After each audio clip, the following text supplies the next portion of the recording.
Don't you dare walk away from me when I'm trying to save this family!" my sister Aubrey screamed across the dining room table. I stood there holding a plate of roasted chicken, my father's favorite, trying not to drop it as everyone at his 65th birthday dinner turned to stare at us. The room fell silent except for the soft jazz playing from the speakers in the corner. My younger cousin Tyler froze mid-bite, his fork suspended in the air.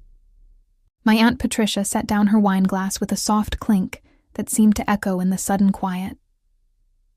"My name is Destiny. I'm 28 years old, and I've spent the last 5 years building a digital marketing consultancy called Gravora Group in Charlotte, North Carolina.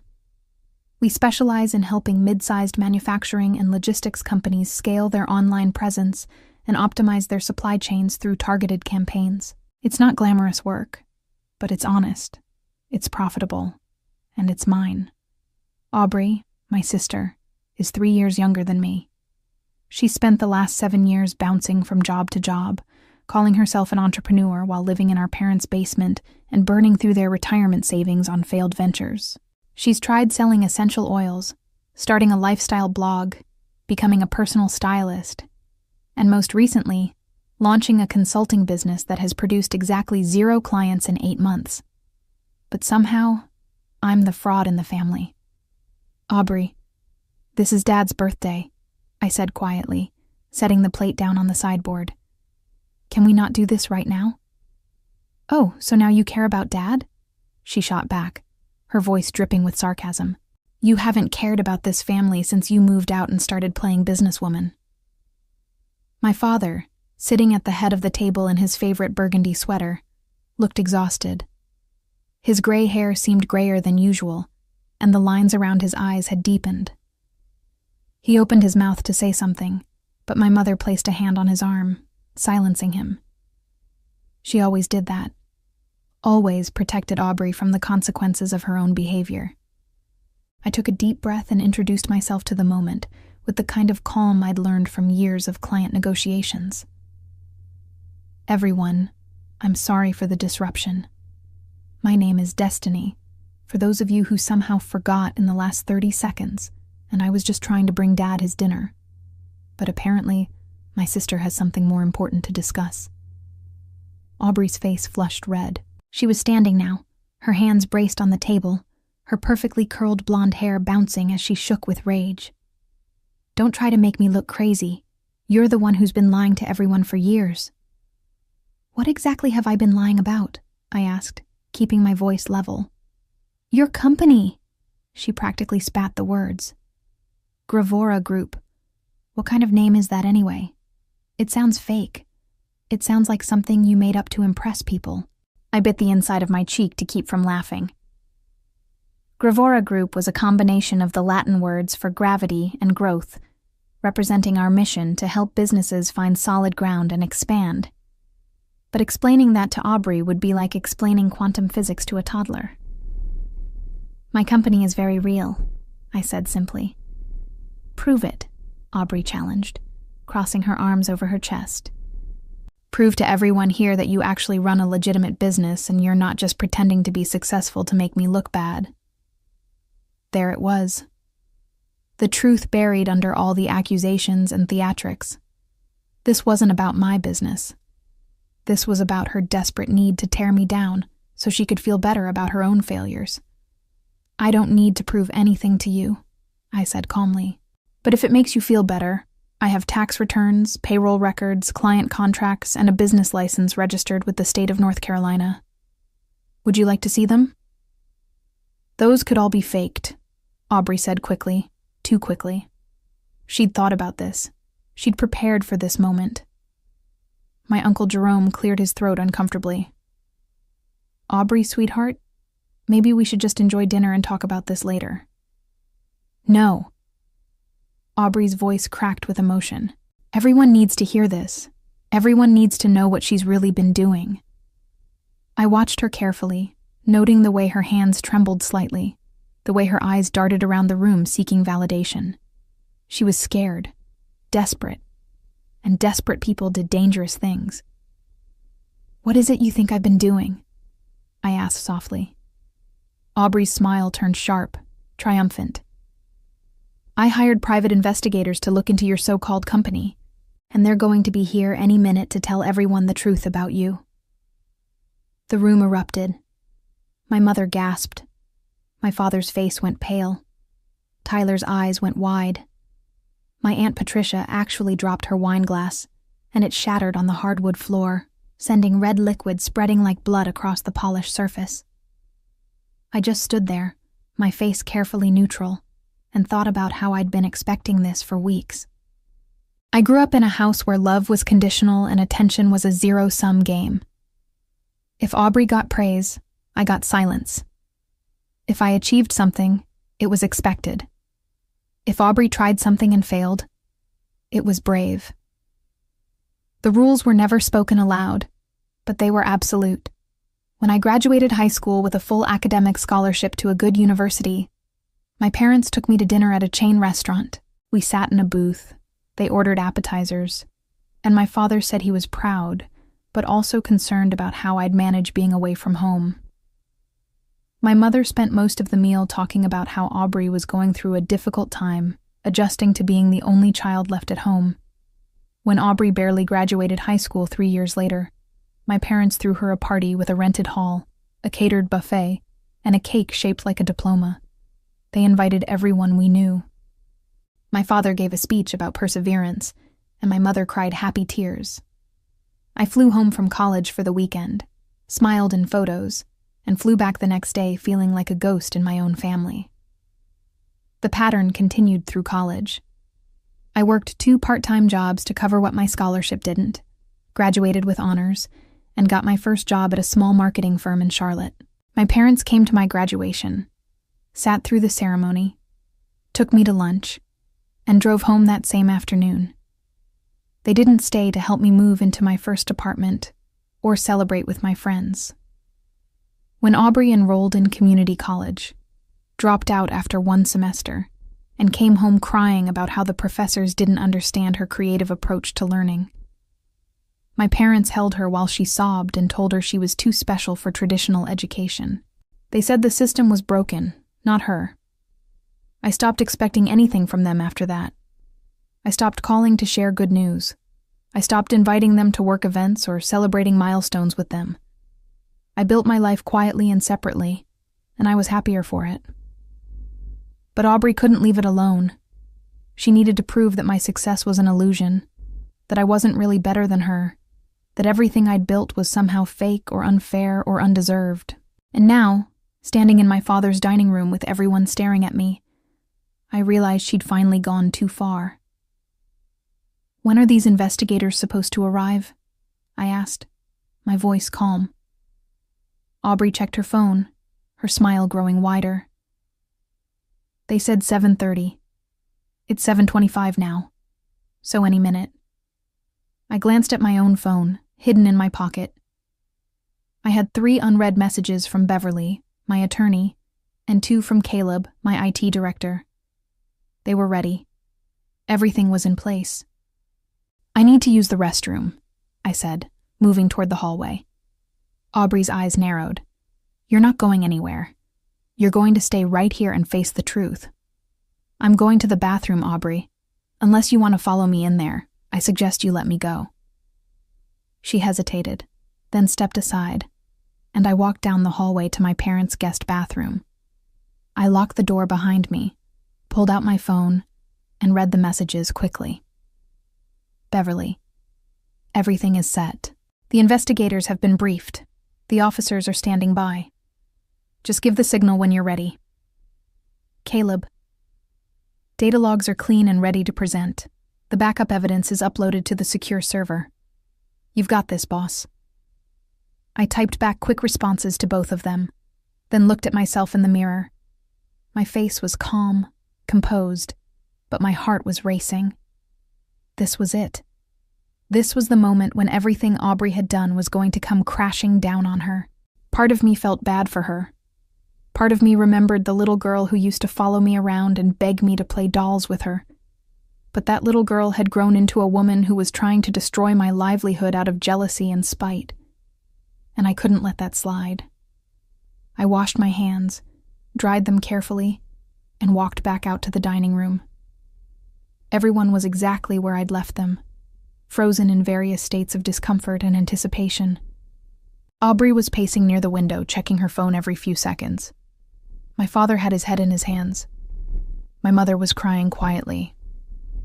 Tyler caught my eye and gave me a small, supportive nod.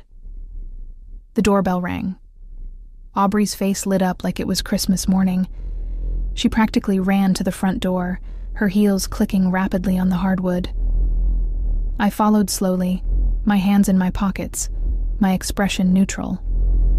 This was going to be bad, but it wasn't going to be bad for me. Aubrey flung the door open to reveal two men in dark suits. They looked professional, serious, and completely uninterested in the family drama playing out in front of them. The taller one, a man in his late 40s with salt and pepper hair and sharp gray eyes, carried a leather briefcase.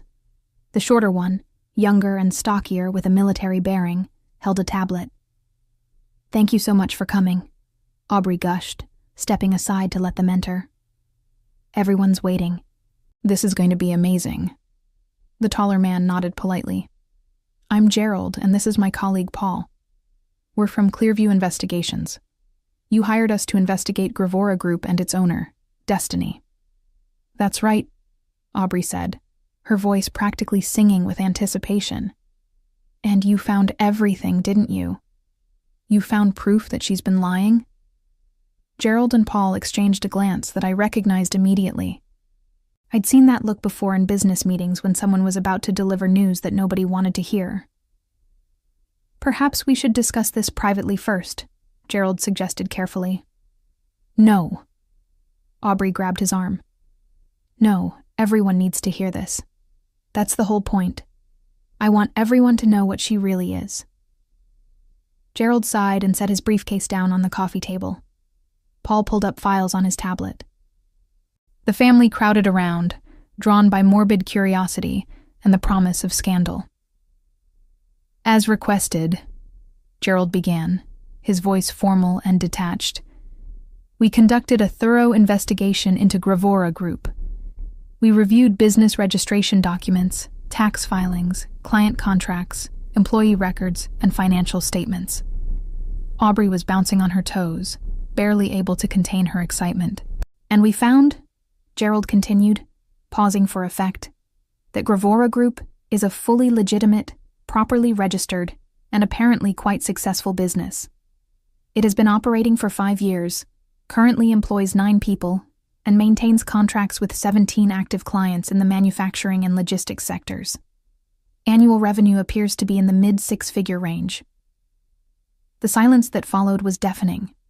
Aubrey's face went from flushed pink to bone white in seconds. "What?" she whispered. "Your sister's company is real," Paul said bluntly, looking up from his tablet. "Very real. In fact, it's one of the more impressive small businesses we've investigated." Aubrey shook her head violently. No, that can't be right. You didn't look hard enough. She's hiding something. She has to be hiding something." Gerald's expression remained professionally neutral, but I saw a flicker of distaste in his eyes. "Miss Aubrey, we spent 4 weeks on this investigation. We were very thorough. There is no evidence of fraud, deception, or illegitimate business practices." "Then you're incompetent!" Aubrey shrieked. "I paid you $3,000 to find the truth." "We did find the truth," Paul said coldly. "It's just not the truth you wanted." My mother started crying harder. My father looked like he wanted to sink through the floor. Tyler was trying very hard not to smile. My aunt and uncle were whispering to each other, their expressions shocked. I stood off to the side, saying nothing, my arms crossed over my chest. I was waiting, because I knew what came next.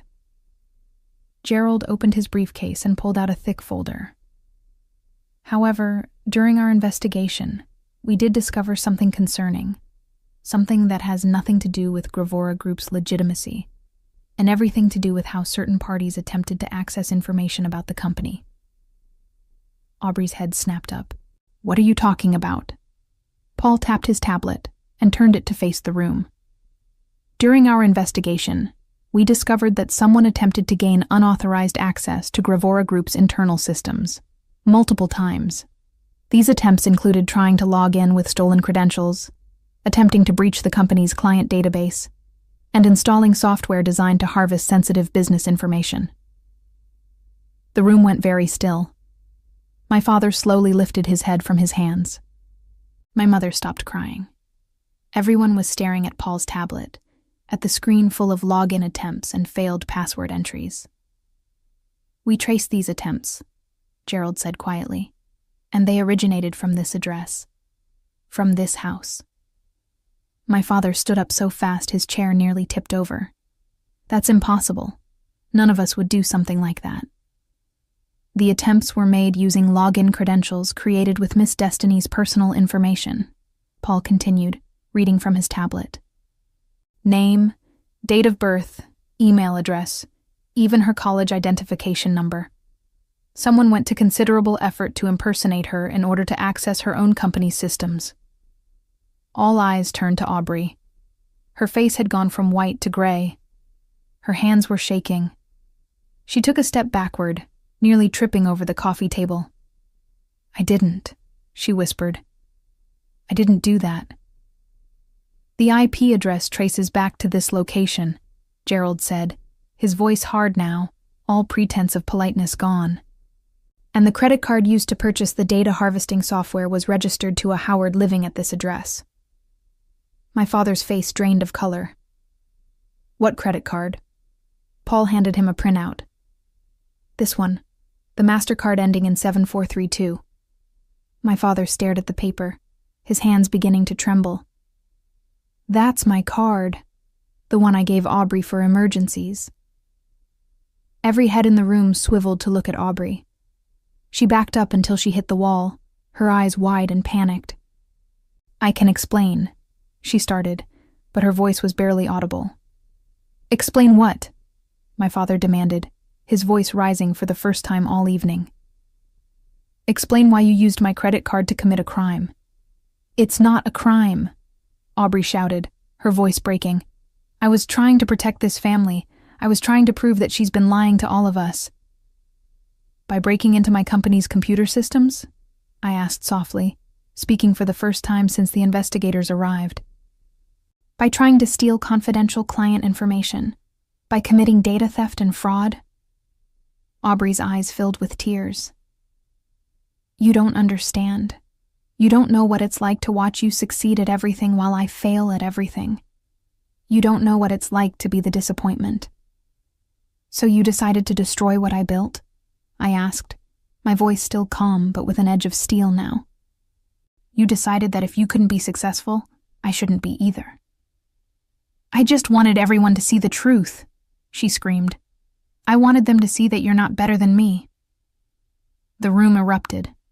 My mother was sobbing openly now. My father was shouting at Aubrey, demanding to know what she'd been thinking. My aunt and uncle were trying to edge toward the door. Tyler just sat there, watching the chaos unfold with wide eyes. Gerald held up a hand. "There's more." Everyone fell silent again, which seemed impossible given the noise level seconds before. "We also discovered," Gerald said, pulling more documents from his briefcase, "that someone contacted several of Gravora Group's clients over the past 3 months, posing as a business journalist. This person asked questions designed to cast doubt on the company's credibility and legitimacy." He handed me a document. I scanned it quickly, my jaw tightening. Aubrey had called 6 of my clients, using a fake name, claiming to be writing an exposé on fraudulent small businesses. She'd asked them pointed questions about whether they'd verified my credentials, whether they'd actually seen my office, whether they'd checked references. "We traced the phone number," Paul said. "It's a prepaid cell phone purchased at a convenience store 3 miles from here. The purchase was caught on security camera." He tapped his tablet again, and a grainy security camera image appeared. It showed Aubrey, clear as day, buying a phone at a gas station. My mother made a sound like a wounded animal. My father sat down heavily, his face in his hands. "Did any of my clients believe her?" I asked, my voice tight. No, Gerald said. Every one of them either ignored her or contacted you directly to let you know about the strange call. That's actually how we confirmed the connection. Your IT director provided us with the emails. I looked at Aubrey, and for the first time in my life, I saw her clearly. Not as my younger sister, not as the family's protected child, but as someone who had actively tried to destroy everything I'd worked for. Someone who had broken laws and violated trust and hurt people, all because she couldn't stand to see me happy. Aubrey, my father said, his voice hollow. Tell me you didn't do this. Please tell me you didn't do this. She opened her mouth, closed it, opened it again. No sound came out. She looked like a fish drowning in air. We've already forwarded our findings to local law enforcement, Gerald said, his tone almost apologetic now. They're aware of the situation and will be following up. Law enforcement? My mother gasped, her hand flying to her chest. You mean the police? Yes, Paul confirmed. Unauthorized computer access, attempted data theft, and fraud are serious criminal offenses. The Charlotte-Mecklenburg Police Department will be investigating. Aubrey finally found her voice. No, you can't do that. Destiny, tell them not to do that. Tell them this is all a misunderstanding. I looked at her for a long moment, weighing my words carefully. Part of me, a small part that remembered sharing a bedroom with her when we were kids, wanted to help her, wanted to make this go away. But the larger part, the part that had built a business from nothing while she'd actively tried to tear it down, knew what I had to do. I can't do that, I said quietly. Because it's not a misunderstanding. You knew exactly what you were doing. Her face crumpled. Please, Destiny. Please don't do this to me. I'm your sister. And you tried to destroy my company, I said, my voice steady. You tried to steal from my clients. You tried to ruin my reputation. What did you think was going to happen? I thought you'd finally admit the truth, she screamed. I thought everyone would finally see that you're not as perfect as you pretend to be. I never said I was perfect, I replied. I just worked hard, and apparently that was enough to make you hate me. My mother stood up, her face blotchy from crying. Destiny, you can't let them arrest your sister. Think about the family. Think about what this will do to us. I turned to look at her, and something inside me that had been held together with duct tape and determination finally snapped. Think about the family? Where was that concern when Aubrey was breaking into my computer systems? Where was that concern when she was calling my clients and trying to destroy my business? Where was that concern every single time she failed at something, and you made excuses for her while expecting me to just accept being ignored? My mother flinched like I'd slapped her. That's not fair. None of this is fair, I said, my voice rising for the first time. I've spent my entire life being the responsible one, the successful one, the one who didn't need help or attention or praise. And the one time I ask for accountability, you tell me to think about the family. Well, I am thinking about the family. I'm thinking about the fact that you enabled this. You made her think it was okay to act like this, because you've never once held her accountable for anything. My father raised his head. Destiny, that's enough. No, I said firmly. It's not enough. It's not nearly enough. Do you have any idea how hard I've worked? Do you know what it took to build Gravora Group from nothing? I did it without your help, without your support, without your attention. And she tried to destroy it because she was jealous. And you want me to just let it go? To protect her from consequences again? The room was silent. Even Aubrey had stopped crying, staring at me with wide, shocked eyes. I'm done protecting people who won't protect me, I said. I'm done being invisible, and I'm done pretending that any of this is okay. Before anyone could respond, there was a knock at the door. Sharp, official, unmistakable. Gerald and Paul exchanged glances. "That would be law enforcement," Gerald said. My father stood frozen, staring at the door like it was the entrance to hell. My mother grabbed Aubrey's arm, pulling her close as if she could shield her from what was coming. Tyler slowly got up from his chair and moved to stand beside me, a silent show of support that meant more than he probably knew. I walked to the door and opened it. 2 uniformed police officers stood on the porch, their expressions professional and serious. Behind them, a plainclothes detective with a badge clipped to her belt looked past me into the house. "Good evening," the detective said. "I'm Detective Simmons with the Charlotte-Mecklenburg Police Department. We're here to speak with Aubrey regarding some allegations of computer crimes." I stepped aside, my heart pounding but my face calm. "She's inside." The officers entered, and the room seemed to shrink around them. Aubrey pressed herself against the wall, her face sheet white, her whole body trembling. My father moved to stand between her and the officers, a futile gesture of protection. "Aubrey," Detective Simmons said, her voice firm but not unkind. "We need to talk to you about some unauthorized access to computer systems and some other related activities. You have the right to remain silent. Anything you say can and will be used against you in a court of law. You have the right to an attorney. If you cannot afford an attorney, one will be appointed for you." The Miranda warning hung in the air like a death sentence. My mother started crying again, harder this time, great gasping sobs that shook her whole body. My father's face had gone from pale to red, his jaw clenched so tight I could see the muscles jumping. "Wait," Aubrey said, her voice small and broken. "Wait, please. I didn't mean for any of this to happen. I was just trying to protect my family. I thought Destiny was lying to everyone. I thought I was doing the right thing." "You can explain all of that at the station," Detective Simmons said. "But right now, we need you to come with us." One of the uniformed officers pulled out a pair of handcuffs. The metal caught the light from the dining room chandelier, glinting cold and unforgiving. "Do you really need those?" my father asked, his voice cracking. "She's not dangerous. She's not going to run."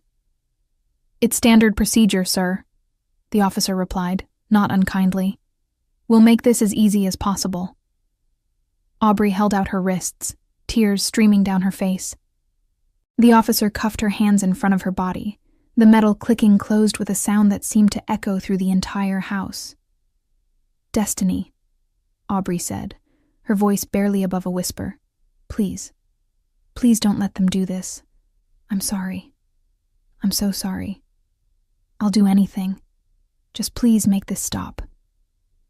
I looked at her, at my little sister in handcuffs, crying and begging, and I felt nothing. No triumph, no satisfaction, no revenge, just a deep, bone-weary exhaustion. "I can't make it stop," I said quietly. "You did this to yourself." The officers began to lead her toward the door. My mother tried to follow, but my father held her back.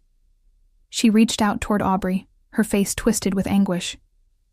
"We'll get you a lawyer," my mother called out. "We'll fix this. Don't worry, baby, we'll fix this." But even she seemed to realize how hollow those words were. As the officers escorted Aubrey out of the house, she looked back at me one last time. Her face was blotchy and red, her perfect hair disheveled, her mascara running in dark streaks down her cheeks. She looked nothing like the confident, smug woman who'd opened the door to the investigators 30 minutes ago. She looked destroyed. The door closed behind them, and the house fell into a heavy, suffocating silence. Gerald and Paul quietly gathered their papers and packed up their briefcases, giving the family privacy in the aftermath of the disaster. "We'll send you copies of everything," Gerald said to me as they headed for the door, "for your records and for any civil proceedings you might want to pursue." I nodded, not trusting my voice. They left, and it was just family again. But it didn't feel like family. It felt like the aftermath of an explosion. My father sank into his chair at the dining table, his birthday dinner forgotten and cold. My mother stood in the middle of the room, hugging herself and crying. My aunt and uncle were gathering their things, clearly desperate to escape. Tyler stood next to me, his hands in his pockets, watching everything with an expression I couldn't quite read. "You did this," my mother said suddenly, her voice thick with tears and anger. She was looking at me. "You could have stopped this. You could have told them not to press charges. But you let them take her away." "She broke the law," I said, my voice flat. "Multiple laws. I didn't do that to her. She did it to herself." "She's your sister!" my mother shouted. "How can you be so cold? How can you just stand there and watch them arrest her?" "How could she try to destroy everything I've built?" I shot back. "How could she break into my company's systems? How could she call my clients and lie about me? How is any of that okay?" "She was just confused. She was hurting," my mother said, grasping for excuses like a drowning person grasping for air. "You've always had everything so easy. You don't understand what it's like to struggle." I laughed, a bitter, harsh sound that didn't sound like me at all. "Easy? You think my life has been easy? I worked 3 jobs to get through college. I spent years building my business from nothing. I did it all without help from anyone in this family. And you call that easy?" "You never needed us," my mother said. And there was something accusatory in her tone, like my independence was a personal insult. "You never asked for help. You just left and did everything on your own. Because every time I accomplished something, you ignored it," I said, my voice breaking despite my best efforts to stay calm. "Every time I succeeded, you made it about how Aubrey was struggling. I stopped asking for your attention because I learned I was never going to get it." My father finally spoke, his voice rough. "That's not true. We've always been proud of you." "Have you?" I asked. "Then why is this the first time you've ever seen where I work or what I do? Why have you never asked about my business or my clients or my employees? Why do I have to defend my success instead of celebrating it?" He didn't have an answer for that. I pulled out my phone and sent a quick text to Beverly, my attorney. "It's done. They arrested her. What happens now?" Her response came within seconds. "I'll handle everything. You just take care of yourself. You did the right thing." I wasn't sure I believed that, but I appreciated her saying it. Tyler touched my arm gently. "You okay?" "I don't know," I admitted. "I don't know what I am." "You're brave," he said simply. "And you're right. She needed to face consequences. It's the only way she'll ever change." I wanted to believe that. I wanted to believe that this would be a wake-up call for Aubrey, that she'd use this as an opportunity to get her life together. But deep down, I knew the truth. She'd blame me. She'd make herself the victim. And my parents would support that narrative because it was easier than admitting they'd enabled her for years. My aunt and uncle slipped out without saying goodbye. I didn't blame them. What do you say after watching someone get arrested at a birthday party? My father stood up slowly, moving like an old man. He looked at me, his eyes red-rimmed and tired. "I need to go to the station. I need to see about getting her released. They probably won't release her tonight," I said quietly. "Not for something like this." "I have to try," he said. He looked at my mother. "Come on, let's go." They left without another word to me. No goodbye, no acknowledgement, nothing. Just like always. When the door closed behind them, Tyler and I were alone in the house. I walked over to the dining table and looked at the spread of food that no one had touched. My father's birthday cake sat in the middle, a chocolate layer cake with blue frosting and unlit candles. "Happy birthday, Dad," I said to the empty room. Tyler came over and put an arm around my shoulders. "This isn't your fault." "Isn't it?" I asked. "If I'd just kept my mouth shut about my business, if I'd just let her believe what she wanted to believe, none of this would have happened. That's not true, and you know it, Tyler said firmly. She broke the law. She tried to hurt you.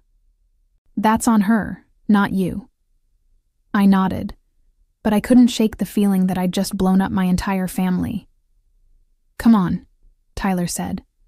Let's get out of here. This place is depressing. We left the house, leaving the uneaten food and the unlit birthday cake behind.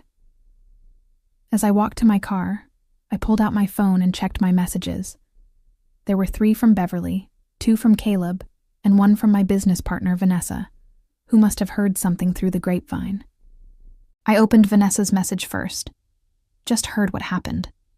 Holy shit. Are you okay? Do you need anything? I typed back. I'm fine. It's over. I'll fill you in tomorrow. As I drove away from my childhood home, I realized that I meant it. It was over. The years of watching Aubrey fail and being blamed for her failures. The years of being invisible in my own family. The years of pretending that everything was fine when it wasn't. It was finally, definitively, over. And I didn't know whether to feel relieved or heartbroken. The next few days passed in a blur. Aubrey was arraigned and released on bail that my parents paid for by taking out a second mortgage on their house. They didn't tell me that directly. I heard it through Tyler, who heard it from our Aunt Patricia.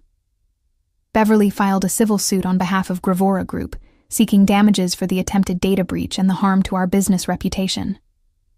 The amount was significant, meant to send a message. You can't attack someone's livelihood without consequences. My parents didn't call me. They didn't text. They didn't reach out at all. Aubrey, however, did. She sent me a long, rambling email full of apologies and excuses and justifications. She said she'd been in a dark place, that she'd felt worthless watching me succeed, that she'd made terrible choices, but she was still my sister, and didn't that count for something? I read it once, then deleted it. I didn't have the energy to engage. Work became my refuge. I threw myself into client projects, took on new accounts, and hired 2 more employees to keep up with demand. Gravora Group was growing, thriving even, and I clung to that success like a lifeline. Caleb, my IT director, stopped by my office one afternoon with a concerned look on his face. Boss, you doing okay? You've been putting in some crazy hours lately. I'm fine, I said automatically. He raised an eyebrow. You're not fine. Nobody who's fine works until 9 p.m. every night. I leaned back in my chair, rubbing my tired eyes. What am I supposed to do, Caleb? Go home and think about how I got my sister arrested? Sit around feeling guilty? You didn't get her arrested, he said firmly. She got herself arrested. You just refused to cover it up. My family doesn't see it that way. Then your family is wrong, Caleb said bluntly. Look, I've been doing cybersecurity for 15 years. What she did? That's serious. She could have compromised our clients' data. She could have destroyed businesses. What you did took guts. I appreciated his support, but it didn't erase the hollow feeling in my chest. That weekend, I met Tyler for coffee at a small cafe in uptown Charlotte. He showed up with dark circles under his eyes and a worried expression. How are you holding up? He asked as we sat down with our drinks. I'm managing, I said. How's the family? He grimaced. Tense. Your mom isn't speaking to anyone who doesn't agree that you're the villain in all this. Your dad is stressed about the legal bills. And Aubrey is playing the victim hard, telling everyone who'll listen that you're trying to destroy her life. I sipped my coffee, letting the bitter liquid ground me. Of course she is. For what it's worth, Tyler said. I think you did the right thing. So does my mom, though she won't say it in front of your mom. Thanks, I said quietly. That means a lot. There's something else, Tyler said, his expression darkening. Aubrey has been posting about this on social media. Nothing specific enough to get in legal trouble, but lots of vague posts about betrayal and family and forgiveness. Her friends are eating it up. I pulled out my phone and looked at her profile. Sure enough, there were half a dozen posts in the last week. One showed a photo of her crying with the caption, "Sometimes the people who hurt you most are the ones you love most." Another was a quote about fake people and real struggles. "She's weaponizing social media," I said flatly. "Yeah," Tyler confirmed. "And it's working. People are messaging her with support, telling her they'll pray for her, asking what happened. She's controlling the narrative." I set my phone down and looked at Tyler. "Let her. I know the truth. The courts know the truth. That's all that matters." But even as I said it, I felt a twist of anger in my gut. Even now, even after everything, she was making herself the victim, and me, the villain. And people were believing her. 3 weeks after the arrest, I received a call from Detective Simmons. She asked if I could come to the station to review some additional evidence. I agreed and brought Beverly with me. The station was busy, full of people dealing with their own crises and problems. We were shown to a small conference room where Detective Simmons was waiting with a laptop. "Thank you for coming in," she said, shaking both our hands. "I wanted to show you something we found while examining the evidence." She turned the laptop toward us. On the screen was a series of screenshots showing social media conversations between Aubrey and several of her friends. The messages were damning. In one exchange, Aubrey wrote, "I'm going to expose Destiny for the fraud she is. Everyone thinks she's so perfect, but I'm going to prove she's lying about everything." Her friend responded, "How are you going to do that?" Aubrey wrote back, "I hired investigators, and if they don't find anything, I'll make something up. I just need enough doubt to destroy her reputation." I stared at the screen, feeling cold all over. "She was planning to frame me?" "It appears so," Detective Simmons said. "These messages show premeditation. She wasn't just acting out of jealousy in the moment. She actively planned to harm your business, and she was willing to fabricate evidence if necessary." Beverly leaned forward, her lawyer brain already working. "This strengthens the criminal case significantly, and it's going to be very useful in the civil suit." "There's more," Detective Simmons said, clicking to another screenshot. "She also discussed potentially accessing your personal email and bank accounts. She didn't go through with it, probably because she didn't have the technical knowledge, but the intent was there." I felt sick. This wasn't just sibling rivalry or jealousy. This was calculated malice. "What happens now?" I asked. "The district attorney is moving forward with multiple charges," Detective Simmons said. "Computer fraud, attempted identity theft, and conspiracy to commit fraud. With this evidence, we're looking at a strong case." As Beverly and I left the station, I felt numb. Part of me had wanted to believe that Aubrey's actions were a mistake, a moment of poor judgment. But seeing those messages, seeing the premeditation, and the willingness to destroy me completely, shattered any remaining sympathy I had. "Are you okay?" Beverly asked as we walked to our cars. "No," I said honestly. "But I will be." She squeezed my shoulder. "You're stronger than you think. And you're doing the right thing."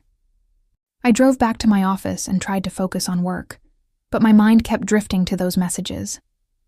I'm going to expose Destiny for the fraud she is. I'll make something up if I have to. My own sister had been willing to destroy me completely, and she'd only failed because she wasn't smart enough to cover her tracks. That night, I sat in my apartment and finally let myself cry. Not for what had happened, but for what I'd lost. I'd lost my family, or at least the illusion of one. I'd lost the hope that someday things might be different, that my parents might see me, that my sister might be happy for me. I'd lost the version of my life where I could have both success and family. And as much as I knew I'd made the right choice, it still hurt. The trial date was set for 3 months later. In the meantime, life continued in a strange, suspended way. I worked, I slept, I avoided family gatherings. My phone stayed silent. No calls from my parents, no texts from Aubrey. Just the occasional message from Tyler checking in. Gravora Group continued to grow. We landed a major contract with a regional manufacturing company that needed a complete digital overhaul. It was the kind of deal I dreamed about when I first started the business, the kind that would establish us as a serious player in the industry. Vanessa, my business partner, cornered me one afternoon as I was leaving a client meeting. She was 5 years older than me, a marketing genius who joined the company 2 years ago and quickly become indispensable. "We need to talk," she said, gesturing to a bench outside the office building. I sat down, already exhausted. "What's up?" "You," she said bluntly. "You're working yourself to death. You're putting in 70-hour weeks and you look like you haven't slept in a month. This needs to stop." "I'm fine," I protested. "You're not fine," Vanessa said firmly. "And I get it. You're processing a lot.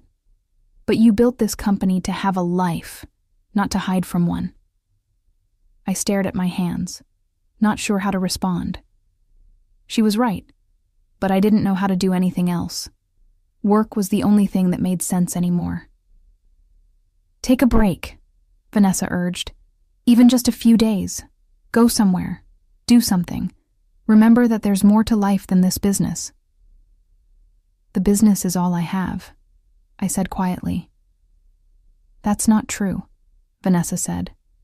"You have friends. You have Tyler. You have a whole life outside of your family, but you have to let yourself live it." I knew she was right, but it felt easier to bury myself in work than to face the gaping hole where my family used to be. 2 weeks before the trial, I received a call from my father. It was the first time he'd contacted me since the arrest. I almost didn't answer, but curiosity got the better of me. "Destiny," he said when I picked up, his voice heavy and tired. "We need to talk." "About what?" I asked, keeping my tone neutral. "About Aubrey, about the trial, about all of this." I waited, saying nothing. He sighed, a long, weary sound. "Your mother and I have been talking with Aubrey's lawyer. They're saying the charges are serious, that she could face jail time. Real jail time, Destiny, not just probation." "I know," I said. "Detective Simmons explained the potential sentences." "You could make this go away," he said, his voice almost pleading. "You could talk to the prosecutor. Tell them you don't want to press charges. You could save your sister." "She tried to destroy my business, Dad," I said, my voice steady despite the anger building in my chest. "She broke into my computer systems. She called my clients and lied about me. She was planning to frame me for fraud if she couldn't find real evidence. Why would I save her from facing the consequences of that?" "Because she's family," he said simply, as if that explained everything. "Family doesn't try to destroy each other," I replied, "and I'm tired of being the one who has to sacrifice everything to keep the peace. I didn't create this situation. She did. She was struggling," my father said. "She made mistakes." "These weren't mistakes," I said, my voice rising. "Mistakes are accidental. What she did was deliberate and calculated. She spent months planning this. She spent your money to hire investigators to try to find dirt on me. She bought illegal software to steal my data. Those aren't mistakes. That's malice." My father was silent for a long moment. "I don't know how we got here," he finally said. "I don't know how our family fell apart like this." "It didn't fall apart," I said. "It was never together. You just never noticed because you were too busy protecting Aubrey from reality." "That's not fair," he protested weakly. "None of this is fair," I said. "But it's true, and I'm done pretending otherwise." I hung up before he could respond. My hands were shaking, but I felt oddly calm. I'd finally said what I'd been thinking for years, and the world hadn't ended. The day of the trial arrived cold and gray, with heavy clouds threatening rain. I dressed carefully in a professional navy suit, pulling my hair back into a neat bun. I looked at myself in the mirror and barely recognized the woman staring back. I looked harder somehow, older, like I'd aged years in just a few months.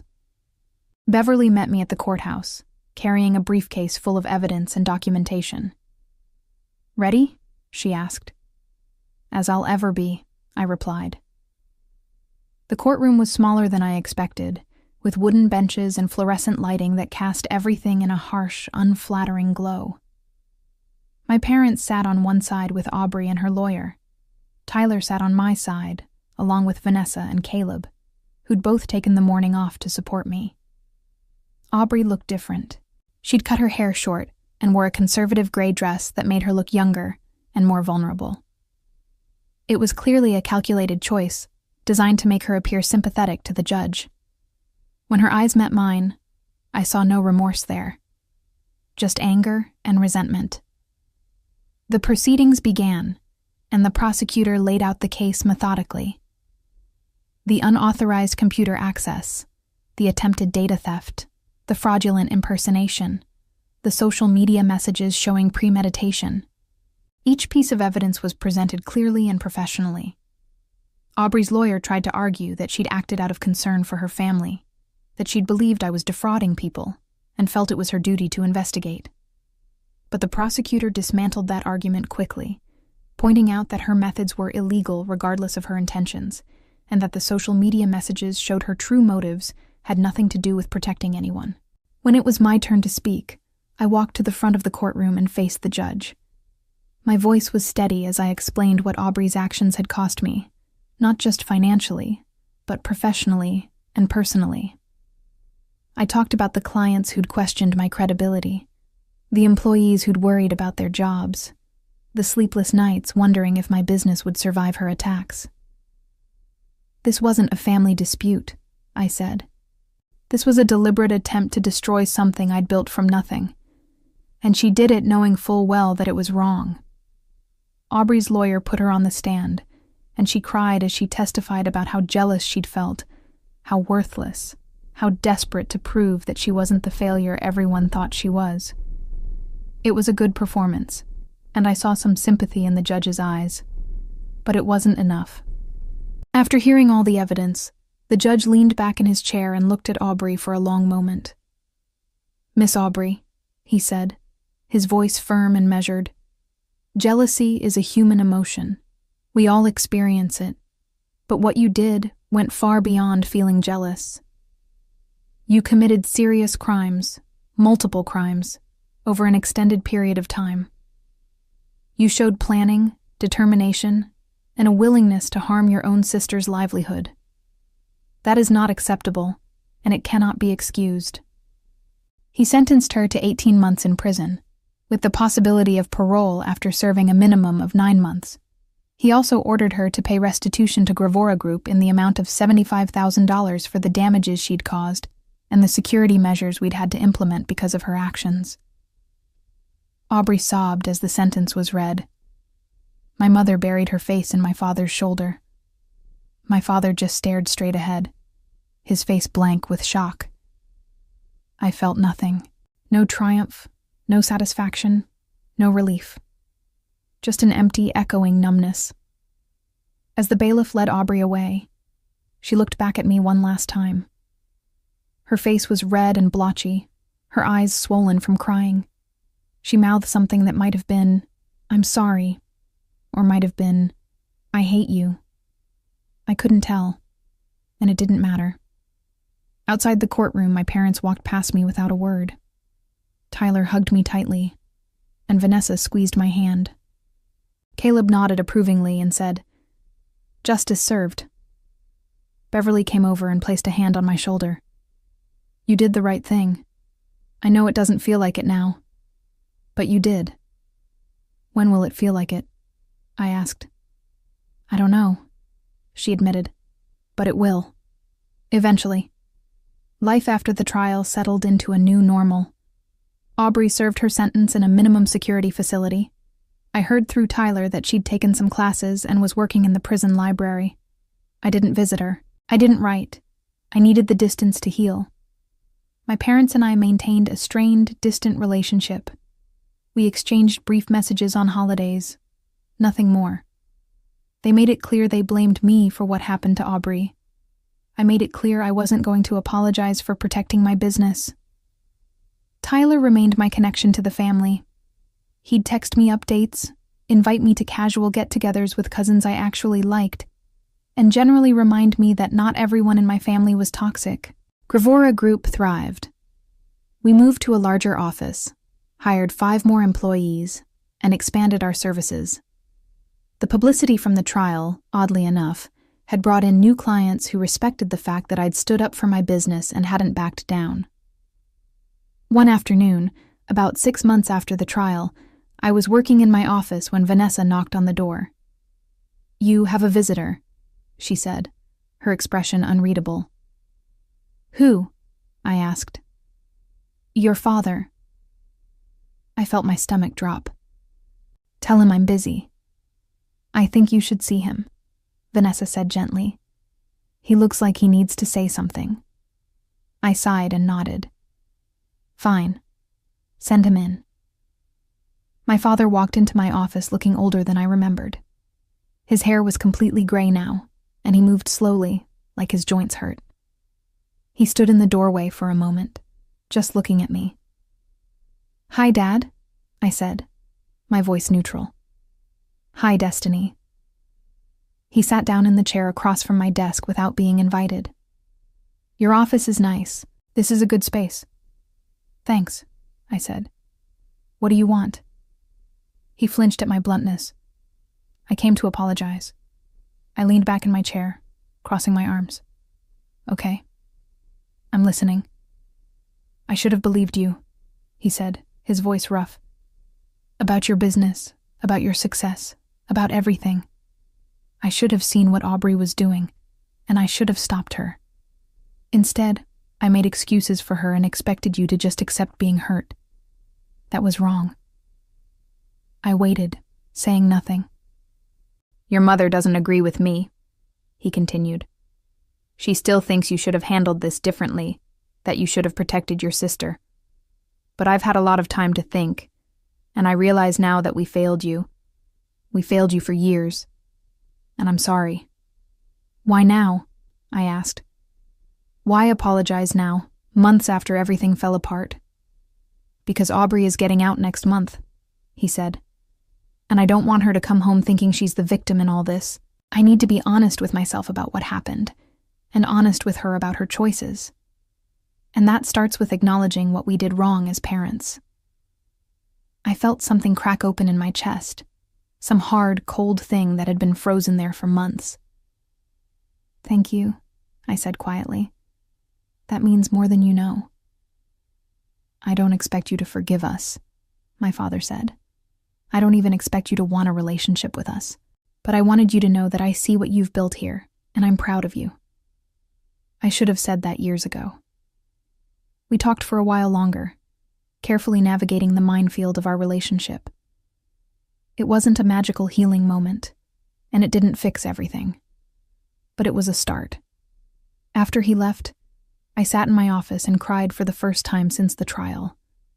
Not sad tears exactly, but tears of release, of letting go of something I'd been holding on to for too long. Aubrey was released from prison 10 months after she was sentenced. I heard through Tyler that she moved to another city, got a job doing administrative work for a small nonprofit, and was trying to rebuild her life. She sent me a letter a few months after her release. I opened it carefully, half expecting more accusations or excuses. But instead, it was short and simple. "Destiny, I'm not asking for forgiveness because I don't deserve it. I just wanted you to know that I understand now what I did was wrong. I destroyed something beautiful because I couldn't stand to see you happy. I'm sorry. I hope someday I can be the kind of person who can be happy for others instead of tearing them down. I hope you're doing well, Aubrey."